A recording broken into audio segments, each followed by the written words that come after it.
Thermocol संबंधी संपूर्ण माहिती दिली तर दिवसेंदिवस माने थर्माकोल म्युझियमची महती वाढत जाईल। तसेच विद्यार्थ्यांनी म्युझियम बघून यातून नवीन काय करता येईल याचा शोध घेतला पाहिजे। या म्युझियम मधून प्रेरणा घेऊन नवउद्योजक घडावेत अशी अपेक्षा माजी राज्यपाल श्रीनिवास पाटील यांनी व्यक्त केली। माने थर्माकोल म्युझियमच्या शुभारंभ प्रसंगी ते बोलत होते। यावेळी ज्येष्ठ साहित्यिक व विचारवंत डॉक्टर श्रीपाल सबनीस, माजी विभागीय आयुक्त प्रभाकर देशमुख, माजी विभागीय आयुक्त व रयत शिक्षण संस्थेचे चेअरमन चंद्रकांत दळवी, पुण्याचे माजी पोलीस आयुक्त गुलाबराव पोळ आदी मान्यवर उपस्थित होते।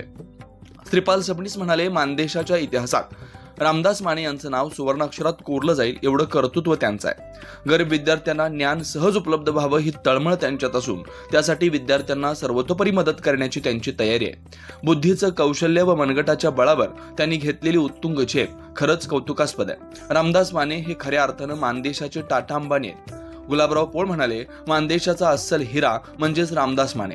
ग्रामीण भागातील विद्यार्थी घडावेत, मोठे व्हावेत ही मनापासूनची त्यांची इच्छा आहे। त्यातूनच हे म्युझियम आकारास आलंय। चंद्रकांत दळवी म्हणाले, रामदास माने यांनी विद्यार्थ्यांना, तरुणांना प्रोत्साहन मिळावं या हेतूनं व कल्पनेतून उद्योजक तयार व्हावे म्हणून उभारलेलं म्युझियम नक्कीच यशस्वी ठरेल। प्रभाकर देशमुख म्हणाले, मानदेशाचं नाव साता समुद्रापार नेणारे उद्योजक म्हणजेच रामदास माने।